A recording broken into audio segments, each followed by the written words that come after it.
Hello बच्चों, let's see the question and here the question is energy profile diagram for a two-step reaction is given. हमें यहाँ पे energy profile diagram given है दो step के साथ. On the basis of the given diagram, predict the slow and fast step in the reaction. हमें predict करना है कौन सा step fast है and कौन सा step slow है.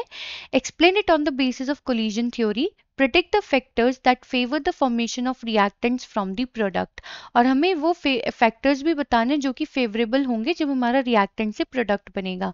तो बच्चों अगर हम चेक करें यहाँ पे ये है हमारी पोटेंशियल एनर्जी ऑफ रिएक्टेंट और ये है हमारी पोटेंशियल एनर्जी ऑफ प्रोडक्ट. तो let's see the key concept.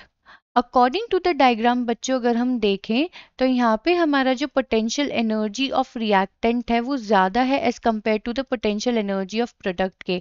और बच्चों जब हमारा पोटेंशियल एनर्जी ऑफ रिएक्टेंट ज़्यादा होता है पोटेंशियल एनर्जी ऑफ प्रोडक्ट के तो ये हमारी किस टाइप का एनर्जी प्रोफाइल डायग्राम शो करता है? That is to be exothermic reaction के लिए.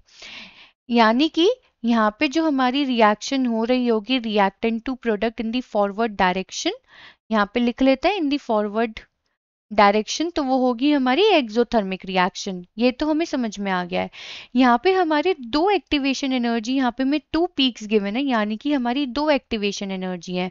तो बेसिकली अगर हम चेक करें बच्चों जो हमारी स्टेप 1 के लिए एक्टिवेशन एनर्जी है स्टेप फर्स्ट के लिए तो वो हम रख रहे हैं एज EA1 एंड स्टेप 2 के लिए जो हम एक्टिवेशन एनर्जी रख रहे हैं वो हम रख रहे हैं EA2. तो अगर हम बात करें इस क्वेश्चन में बहुत ध्यान से देखें तो जो एक्टिवेशन एनर्जी है for 1 EA1 is greater than EA2 and हमें क्या मालूम है बच्चों जो एक्टिवेशन एनर्जी जब बढ़ती है इंक्रीजेस तो रेट ऑफ रिएक्शन क्या करता है? डिक्रीज करता है. क्यों?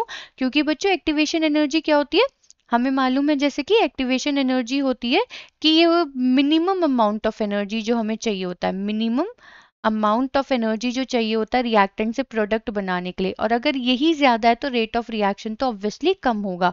तो अगर एक्टिवेशन एनर्जी हमारी फॉर फर्स्ट स्टेप ज्यादा है एक्टिवेशन एनर्जी ऑफ 2 से तो जो रेट ऑफ रिएक्शन है for the first is lesser than the rate of reaction of 2. यानी कि बच्चों जो हमारा जो स्टेप 1 है वो कैसा होगा? वो है हमारा स्लो स्टेप और जो हमारा सेकेंड स्टेप है वो है हमारा फास्ट स्टेप. ये तो हमने बता दिया एज पर द क्वेश्चन. अब हमें बताना है कि अगर हम रिएक्टेंट से प्रोडक्ट बना मतलब प्रोडक्ट से रिएक्टेंट बना रहे हैं तो कौन से फैक्टर्स फेवरेबल होंगे? बच्चों जब रिएक्शन फॉरवर्ड डायरेक्शन में तो वो एक्सोथर्मिक है लेकिन जब वो प्रोडक्ट से रिएक्टेंट में है तब वो कैसी रिएक्शन है? वो है एंडोथर्मिक.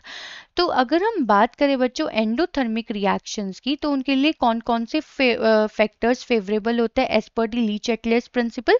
तो एंडोथर्मिक रिएक्शन बच्चों ऐसी होती है जिनमें हीट एब्जॉर्ब होती है. यानी कि बच्चों यहाँ पे पहले तो हीट एब्जॉर्ब होगी तो यानी कि हमें टेम्परेचर कैसा रखना चाहिए? Temperature should increase.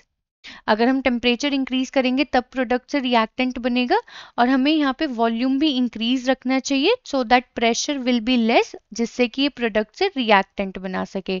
तो हमने बच्चों ये फेवरेबल फैक्टर्स भी देख लिए जब हमारे रिएक्टेंट से प्रोडक्ट से रिएक्टेंट बन रहा होगा. अब हमारे पास सिर्फ एक चीज बची है that explain it on the basis of collision theory.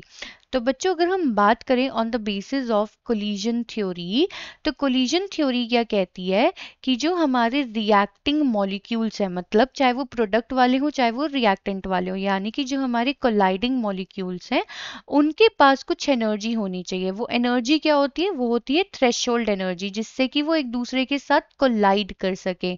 और वो किस में रिफ्लेक्ट करने चाहिए? इफेक्टिव कोलिजन में. एंड बच्चों हमें क्या मालूम है अगर हम बात करें इफेक्टिव कोलिजन की तो अगर हम टेम्परेचर को इंक्रीज कर दें तो क्या होगा? Number of collision increases. और अगर number of effective collision he increase कर जाएंगे तो हमारा ज्यादा से ज्यादा क्या बन के मिलेगा? हमें प्रोडक्ट. तो वही बात है बच्चों यहाँ पे अगर हम टेम्परेचर को इंक्रीज कर देते हैं फॉर द एंडोथर्मिक रिएक्शन तो हमारे को ज्यादा से ज्यादा प्रोडक्ट से रिएक्टेंट फॉर्म होके यहाँ पे मिलेगा.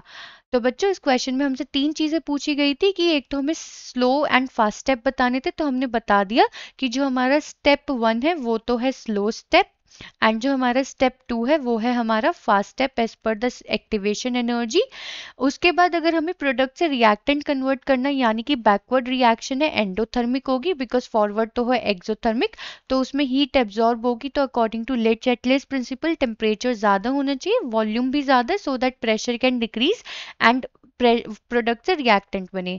और हमने इसे कोलिजन थ्योरी के बेसिस पे भी एक्सप्लेन कर दिया है बच्चों। आई होप आपको ये क्वेश्चन समझ में आ गया होगा।